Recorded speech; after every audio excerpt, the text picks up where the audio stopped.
Hello there, I'm Chris Stashew. I'm Mike White. And this is Father Malone. And we are the hosts of Dreams for Sale, a monthly look at the Twilight Zone 1985. On this episode, we're going to be looking at episode 3 of season 1 of the Twilight Zone. That episode is broken down into 3 segments: Healer, Children's Zoo, and Kentucky Rye. Ah, Jackie. You're a small-timer, a roof crawler, a poke pincher, a nickel and dime grifter with salt in your dreams and ashes in your pocket. Don't cut that wire. Jackie, don't open that window. You won't be able to jimmy yourself out as easily as you got in. That's not the big score in there. It's the Twilight Zone. And so Healer aired on October 11th, 1985. It's directed by Sigmund Neufeld Jr. It's written by Michael Bryant. Stars Eric Bogosian, Vincent Gardenia, and Joaquin Martinez. Episode centers around Eric Bogosian as a small-time crook that finds a special rock that may or may not possess special healing powers. So what did you guys think of this episode? So have you not encountered Eric Bogosian before? Yeah, that's what I'm wondering. No, I haven't encountered Eric Bogosian. Wow. Okay. That's incredible. Okay, yeah. Yeah. You Eric need Bogosian, to go back and watch Talk Radio. Talk Radio, Oliver Stone's movie of his play, his one-man show. Eric Bogosian, fantastic actor, good playwright. Does a lot of one-man show type stuff where he cycles through a bunch of different characters. Like he's got a famous one called Sex, Drugs, and Rock and Roll that was actually filmed as a movie by John McNaughton, the guy who did Henry Portrait of a Serial Killer. Check that out. And he was also the bad guy in a movie that we've talked about before, Chris, which is Under Siege 2, Dark Territory. He was the bad guy. Somehow I don't see him as a very believable villain up against Steven Seagal. But then again, I don't really see Steven Seagal as a very believable hero anymore either, so what do I know? And just to be a completist, Michael Bryant was the pen name of Alan Brennert, so I'm not sure why he took a pen name for this particular thing. It's not like it was an Alan Smithy or anything, but I found this to be a simple but solid story. It was fairly predictable. Pretty much everything that you could see as far as everybody's arcs going through it. Other than at one point, I thought for sure Vincent Gardenia was going to collapse right towards the end of the story. But other than that, I predicted pretty much everything that was going to happen. But it was okay. It was a satisfying story. Let's put it that way. Yeah, I felt like more than any other segment we've seen so far, this one felt the most like the original Twilight Zone, and I'm not saying that in a good way necessarily. I think Bogosian's performance is pretty solid. I think all the performance is pretty solid. I do think it suffers a little bit from the mystical immigrant-type character that we've encountered in other series recently. There's nothing much to it. It's not bad. It just compared to particularly the last episode we saw, it suffers by comparison, I think, more than anything. Yeah, the whole idea of the immigrant guy coming in and like, you've taken something from our culture. It was like, Magical Negro, right? Yeah. That's kind of what it reminded me of, which is kind of unfortunate. The object itself is just sitting in their museum anyway. Like, He doesn't think to come and take it until it's stolen, and then he finds the guy who stole it. A little bit interesting there. And if there are no bad repercussions, there's no, like, monkey's paw curse on this thing, why aren't you using it all the time then? Well, there are repercussions, right? There are repercussions if you... if you like try to make money off of the power or you become heady off of the power, then yeah. But if you are of pure intention, then there's no repercussions. So you would think that some mystical dude from South America or whatever would be absolutely fine using that all the time. Yeah, and why is Eric Bogosian's character the first person to figure out this thing's power? Right. Nobody who came in contact with it? The little foreign gentlemen, again, they're not really forthcoming with what nationality. His tribe clearly knew about it, and he says that that's not what it was used for. I just think, obviously somebody found the artifact at some point that it was able to be transported to New York or Los Angeles, one of these major cities that this episode took place in, and, nobody got harmed in any way, and the thing never came to life before. I don't know. I'm thinking maybe too much about it. Well, I actually understand why Alan Brenner took his name up. My issue with this episode, like you mentioned, Father Malone, is it feels very much like a run-of-the-mill Twilight Zone episode. And very much so in the vein of A Little Peace and Quiet, which felt very formulaic, very predictable, very almost generic compared to something like Shatterday, or even some of the two segments we're going to be talking about later from this episode, Children's Zoo and Kentucky Rye. Kentucky Rye feeling a little bit more formulaic as well, but this just feels pretty rote. It's not, it's almost 30 minutes long. It doesn't need to be that long. There's a lot of fat that could have been cut out. It's just okay. Yeah, and to speak to your point, Mike, when the stone finally takes its power away, like the wound reopens in Eric Bogosian. Eric Bogosian's character is like a cat burglar, not a particularly good one. He steals this rock from a museum. During the escape, the security, an overly zealous security guard, we should point out, just shoots him on the way out. And the rock heals him, and then when the power goes away, then the wound reopens. But the rock was also used to save Vincent Gardini's life, who was effectively dead. So when the power goes away, it only affects Eric Bogosian for some reason. I agree with you. I thought Vincent Gardini should have toppled over at that point. Yeah, that's what I really thought would have been the poetic justice, where he's like, oh, no, I can make all this money and blah, blah, blah. Vincent Gardini being all mean about stuff. And then when he refuses to help Eric Bogosian, I was like, oh, well, maybe now you should not be helped either. I thought that would have been nice poetic justice, but... I mean, I think it has something to do with Eric Bogosian's character being the one who was using it. Mm-hmm. Maybe. Not to give this episode an out, because it doesn't deserve it, because, yeah, the rules of this episode that they set down are pretty much broken right towards the end, but, like, the kid uses it to heal him, but he doesn't, like, understand how or why to use it, and just touches him, and that's okay. It's the same thing. It makes no sense. The kid can't even hear what they're saying because he's deaf, so he doesn't even know that he needs to heal him with the stone. That is true, but he is pure of intention, and he just wants a fellow human being to be okay, probably. Yeah, not only do we have the magical foreigner, but we also have the magical person with a disability as well. Of course. It's like Stephen King wrote this one. Yeah, this episode is not much of anything, to be perfectly honest. It's just okay. Yeah, it was... I liked the actors that are in this, though I didn't think they were necessarily, given that much to work with. I really like Robert Costanzo, and I like Vincent Gardini, and I like Eric Bogosian. But, yeah, I kind of wish that the three of them would have been in, a Jules Pfeiffer play together or something like that instead of this Twilight Zone segment. Yeah, it feels kind of woefully inadequate, the material for what are effectively a trio of powerhouse actors.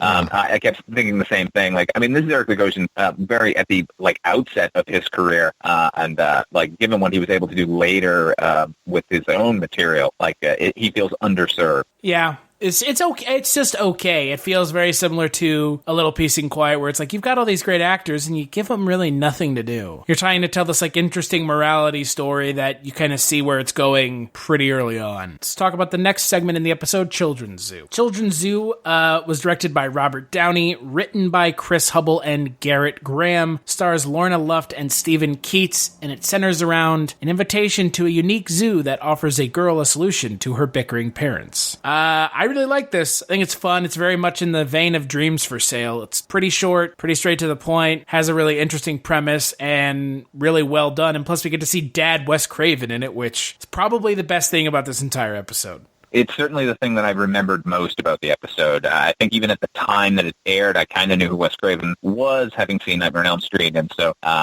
seen interviews with him. So having him pop up was a nice treat. A little bit of continuity for the series, given that he directed so many of the earlier episodes. I agree with you. I think I love when they do these interstitial kind of episodes, just sort of shoehorned in between the main ones. It doesn't overstay its welcome. It's kind of a one-note idea, but it doesn't belabor that. So I did enjoy it. And I got to say, Stephen Keats is one of those guys that he died pretty early after this episode aired. But the few things that he was in, I always really appreciated him. He's in a movie called The Friends of Eddie Coyle, where he's playing a gunrunner, and he is spectacular in that. So it was great to see him in this one. Yeah, this was really nice. I mean, we talked about Bob Downey on the last episode. He was in the segment Wordplay, so having him come back as a director for this and then having Craven being a bit part in this one. This was one of the segments that I remember from all those years ago. So seeing this again, I was like, oh yeah, it brought back some fond memories. And yeah, it's nice, quick, simple. It's got one main idea, and then just the way that they execute it, I thought was really kind of nice. So I highly recommend this one. Yeah, and it's a really unique and novel premise, and the name I think is pretty apt as well. And it feels very Twilight Zone. And that's a good thing, but it feels like a fresh Twilight Zone idea as opposed to a recycled one from earlier seasons of the show back in the original run. And I think that that's what makes this fun. And again, it is so lean and straight to the point and kind of a really novel concept. And again, you get to see Wes Craven as kind of a whacked out, threatening father. So it's a very interesting, little interstitial. I think it works just about as well as Dreams for Sale. Definitely. Yeah, I mean, I love it. I think it's a good, like you, Mike, I do remember this one vividly. This one did stick out in my mind. And as you said, Chris, it is so Twilight Zone-y in its approach, but it does feel of a piece with not only with Dreams for Sale, but maybe some of Rockney O'Bannon stuff where it's the spirit of the Twilight Zone, but it doesn't feel sort of slavish to the rather high-minded or sometimes misguided earlier Twilight Zone episodes from the 60s. Like this felt of its time, and it doesn't suffer all these years later. I think it's still pretty good. Yeah, and you also have kind of a really interesting choice to have a non-speaking protagonist as well, which... Geez, that is true. That kid doesn't say anything, does she? Yeah. She says, nothing. Even when she's asked by the kind of the ticket taker at the children's zoo, kind of where she got the ticket, she doesn't talk. And I think that that's just kind of an interesting choice because it really reinforces the innocence and kind of the innocence of the child in the episode and kind of the choice that she's given, which is such a bizarre choice. But it really plays upon something some of us may have felt when we were kids, which is, don't you wish you could trade in your parents for somebody else? I mean, you can't choose your family. And so it's kind of an interesting play on that idea. Yeah, I think we've all felt that at one time or another. Yeah, and Sheila and Martin Cunningham are two of the worst parents ever, so it was kind of nice to see them get thrown into a cage for a little while. Thrown into for a long while. Mm-hmm. Yeah, some of those parents clearly did not learn their lessons inside that cage. Yeah. Oh, yeah. That's the other thing that I find really interesting is thinking about how long some of those parents have been in there. The parents that she ends up picking, they're like, well, he was 7 when he brought us here. And it's like, holy shit, how long have you been there for? Right. Which is, again, a really kind of interesting idea and kind of concept. But this is, I mean, again, 7 minutes, and it really it does everything it needs to in 7 minutes, which, again, puts something like Healer to shame because Healer told this elaborate story that kind of fell flat in 27. This tells a really compelling story in 7. Yeah, and more thought-provoking and more memorable. Yeah. Uh-huh. This is going to stick with me over a weird morality story that we've seen a million times in a million different forms. Let's talk about the last segment, Kentucky Rye. Bob Spindler, new owner and sole customer of the Kentucky Rye. A hell of a tavern where last call goes on forever in the Twilight Zone. Kentucky Rye is directed by John D. Hancock, written by Del Reed Todd and Chip Duncan, stars Jeffrey DeMunn, Michael Green, and Arliss Howard. Focuses on Jeffrey DeMunn, who plays a drunk driver that finds himself in an unusual bar after an accident. This segment is fantastic, and it's really held together by Jeffrey DeMunn really going for it as I would say a pretty believable drunk. Extremely believable drunk. Yeah, DeMunn is one of those guys where you have seen him so many times and you probably just don't know him by name. Most famously, I think, being one of the guards from the Green Mile, who's probably the least memorable one, but the quiet one. And here he is not quiet at all. He is just completely balls out, going for it. And that's exactly what the role needed. And I thought that he pulled it off great. And it's always such a treat for me to see Arliss Howard, who wasn't in that many things, or at least for a long while he was kind of out of the game, most famously again as Private Cowboy from Full Metal Jacket. Yeah, that's true. Always great to see him. He's good no matter what. And he's not given all that much to do here, but his performance is... he's got a weird, haunting quality to him anyway, so how appropriate for this particular role. I just always remember Arliss Howard as the main villain in Lost World. The guy who gets eaten by the T-Rex at the end. That's right. Completely disappears in that role. Yeah. And he plays... oh, Jesus, the grown-up version of the kid in The Sandlot. But oh, wow. Yeah. Good pull. I believe he's uncredited as well. But the weird thing that I always remember about Arliss Howard, and this is a personal thing, is him and I ended up actually going to the same college, completely in like the most random Columbia College in the middle of Columbia, Missouri, when there's a major university there. We ended up both going to the same college, so that's kind of the thing I always remember. Dude, was he your roommate? No, he's...